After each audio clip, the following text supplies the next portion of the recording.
Hello dear students, welcome back to the YouTube channel Electrotech CC. Power electronics की इस video lecture series में आज हम एक नया चैप्टर स्टार्ट करने वाले हैं जिसका नाम है cyclo converter.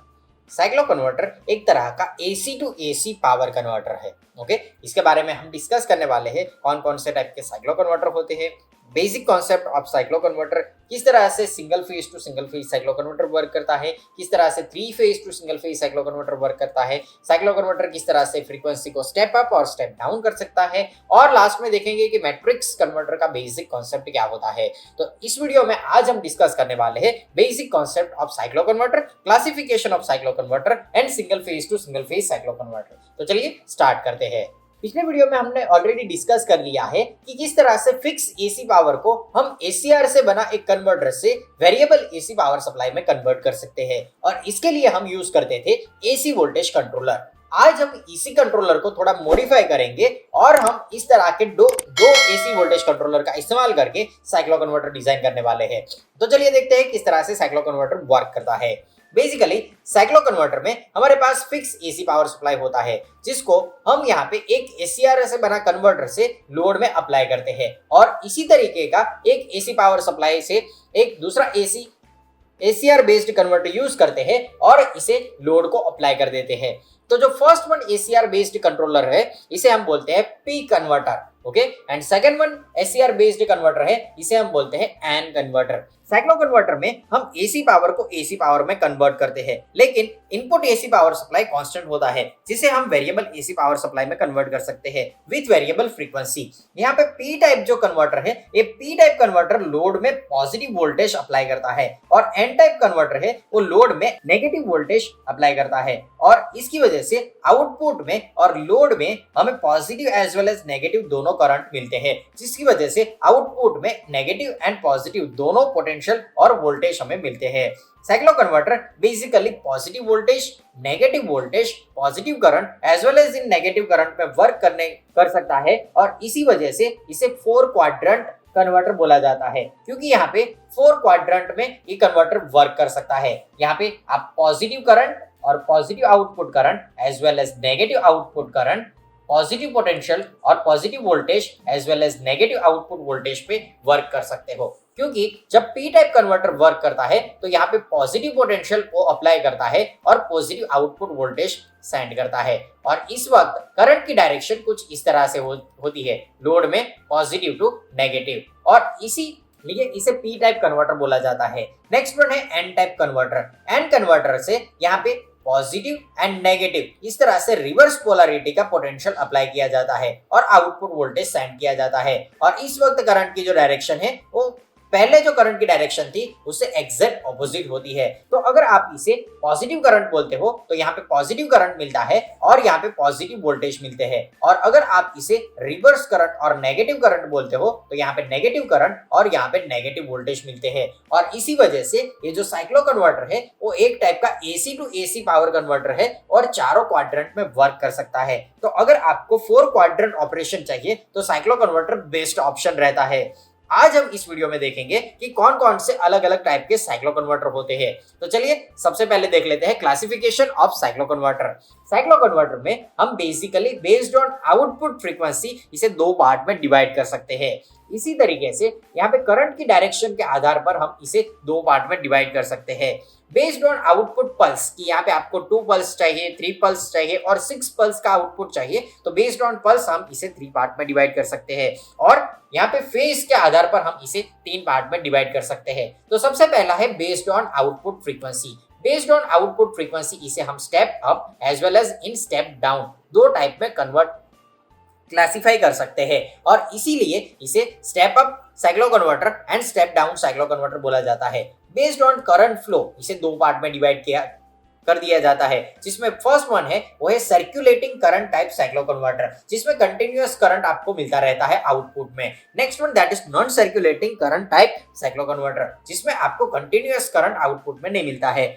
Next one that is output pulse type cyclo converter. तो यहाँ पे हमारे पास 2 pulse 3 pulse as well as in 6 pulse cyclo converter मिलते हैं, जिसके बारे में हम नेक्स्ट वीडियो में डिस्कस करने वाले हैं। बेस्ड ऑन पल फेजेस यहाँ पे आप single phase two single phase cyclo converter, single phase two 3 phase cyclo converter and 3 phase two 3 phase cyclo converter design कर सकते हो। तो next one classification that is based on phases. तो यहाँ पे आपको एक क्वेश्चन पूछा जाता है कि 3 मार्क्स में classify the types of cyclo converter. तो आपको यहाँ पे ये सभी टाइप के बारे में यहाँ पे डिटेल देनी होती है।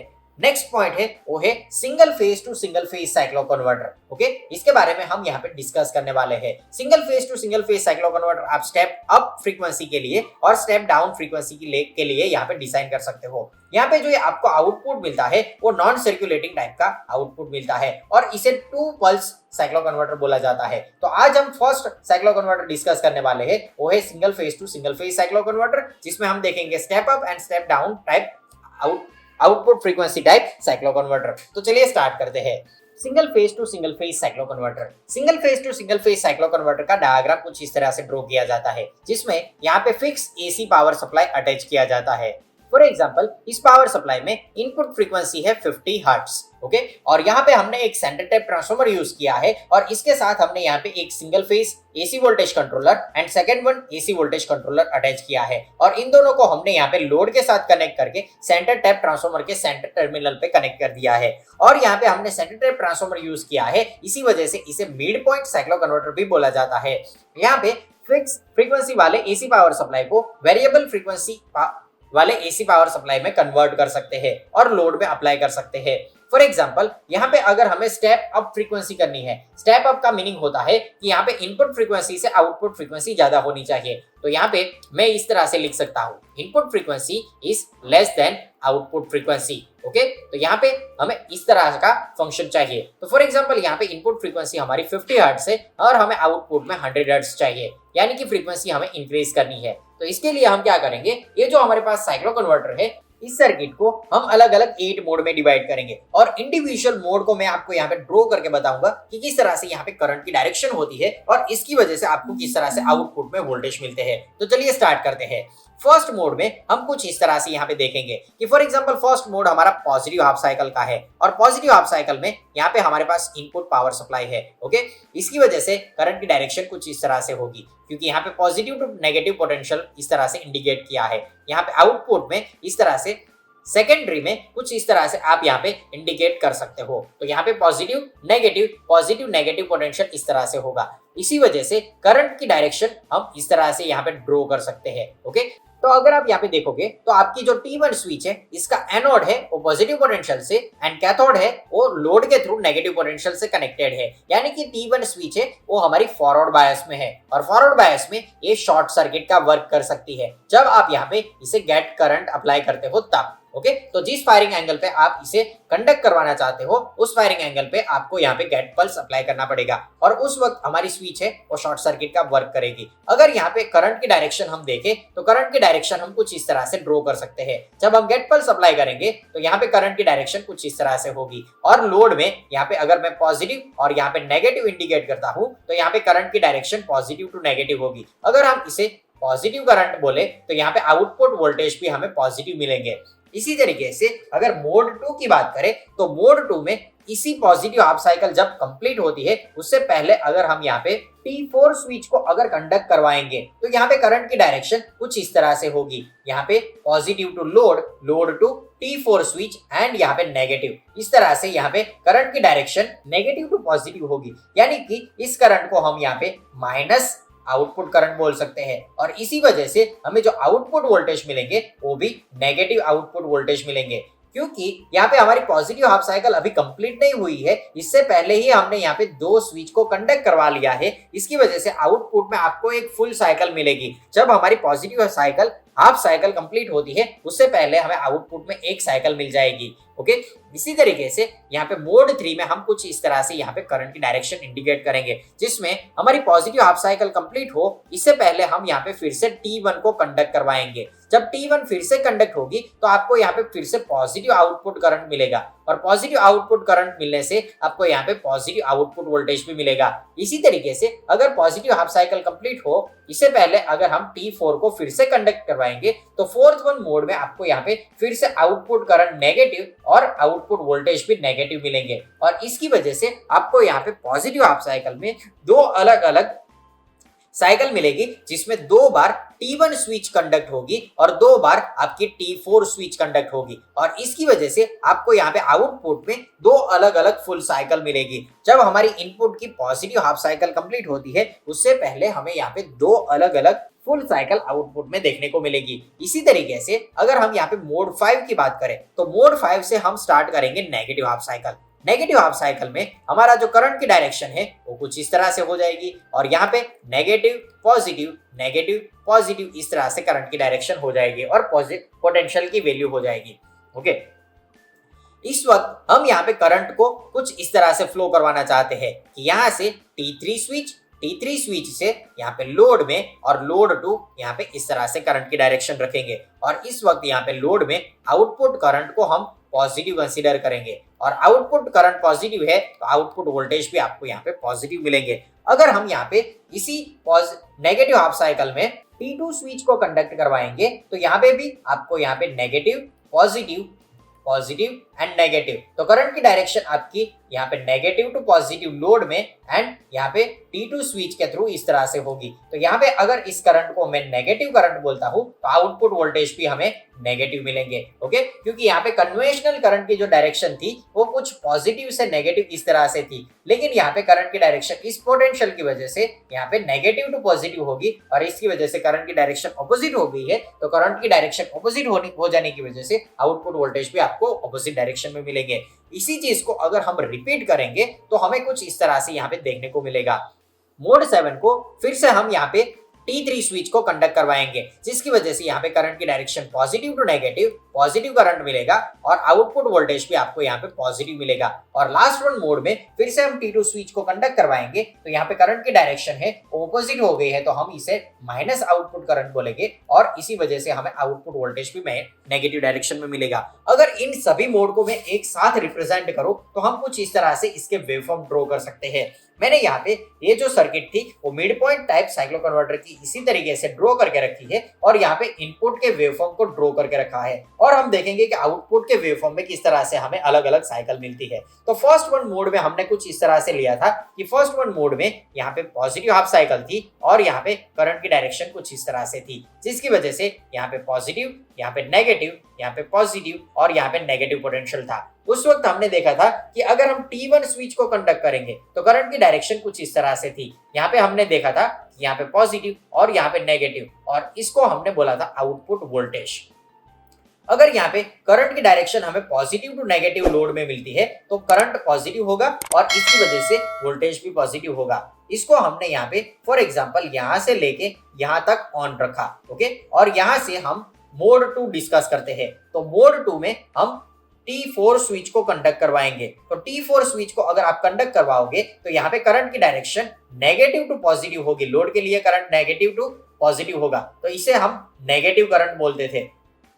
अगर नेगेटिव करंट होगा तो आउटपुट वोल्टेज भी आपको यहाँ पे नेगेटिव मिलेंगे, यानी कि यहाँ से आपको करंट नेगेटिव डायरेक्शन में मिलेगा और यहाँ से लेके यहाँ तक आपको आउटपुट वोल्टेज में नेगेटिव वोल्टेज मिलेंगे। फिर से अगर आप T1 स्विच को कंडक्ट करवाओगे इसी पॉजिटिव हाफ साइकिल में 0 टू पाई एंगल तक हमने यहाँ पे 2 बार T1 को और 2 बार T4 को कंडक्ट करवाना है। तो यहाँ पे हमने T1 को कंडक्ट करवाया, फिर T4 को कंडक्ट करवाया। अगर फिर से T1 को कंडक्ट करवाएंगे तो आपको यहाँ पे फिर से पॉजिटिव डायरेक्शन में आउटपुट वोल्टेज मिलेंगे और यहाँ तक हम फॉर एग्जांपल T1 को फिर से टर्न ऑन करते हैं। ओके, तो यहाँ पे पॉजिटिव वोल्टेज यहाँ तक मिलेंगे। फिर से अगर T4 को कंडक्ट करवाएंगे तो यहाँ पे आपको नेगेटिव डायरेक्शन में आउटपुट वोल्टेज मिलेगा और आउटपुट करंट मिलेगा और फॉर एग्जांपल पाई एंगल तक हम यहाँ पे T4 को कंडक्ट करवाएंगे। ओके, तो यहाँ पे अगर आप देखोगे तो पॉजिटिव हाफ साइकिल में यहाँ से लेके यहाँ तक पॉजिटिव हाफ साइकिल में हमें यहाँ पे आउटपुट में 0 to पाई एंगल तक 2 साइकिल मिल जाती है।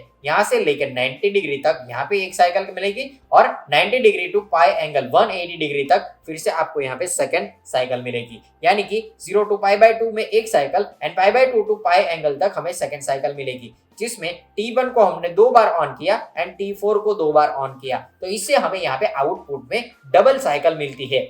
इनपुट में एक हाफ साइकिल कंप्लीट होती है तो आउटपुट में 2 साइकिल मिलती है। इसी तरीके से अगर हम यहाँ पे नेगेटिव हाफ साइकिल की बात करें तो यहाँ पे पॉजिटिव और यहाँ पे नेगेटिव हो जाएगा और यहाँ पे करंट की डायरेक्शन ऑपोजिट हो जाएगी। अगर करंट की डायरेक्शन ऑपोजिट होगी तो ये पोटेंशियल भी चेंज हो जाएगा। यहाँ पे हो जाएगा नेगेटिव, यहाँ पे हो जाएगा पॉजिटिव, यहाँ पे नेगेटिव और यहाँ पे पॉजिटिव। ओके, तो इस वक्त अगर हम यहाँ पे करंट की डायरेक्शन की बात करें तो अगर हम यहाँ पे T3 स्विच को कंडक्ट करवाएंगे तो T3 स्विच में अगर हम करंट को कंडक्ट करवाएं, अगर हम स्विच को कंडक्ट करवाएंगे तो यहाँ पे करंट पॉजिटिव हो जाएगा, यानी कि positive to negative current flow होगा। तो यहाँ पे आपको यहाँ पे पॉजिटिव डायरेक्शन में T3 स्विच की वजह से आउटपुट वोल्टेज मिलेंगे। ओके, और इसी वजह से यहाँ पे T3 स्विच की वजह से करंट पॉजिटिव होगा तो वोल्टेज भी पॉजिटिव होंगे। इसी नेगेटिव हाफ साइकिल में अगर हम T4 स्विच को कंडक्ट करवाएंगे तो यहाँ पे आपकी जो ये स्विच है, इसी स्विच की वजह से करंट की डायरेक्शन यहाँ पे नेगेटिव टू पॉजिटिव हो जाएगी, तो लोड में करंट नेगेटिव हो जाएगा। अगर लोड में करंट नेगेटिव हो जाएगा तो वोल्टेज भी नेगेटिव हो जाएंगे। तो यहाँ से हमें नेगेटिव डायरेक्शन में आउटपुट मिलेगा ड्यू टू T2 स्विच।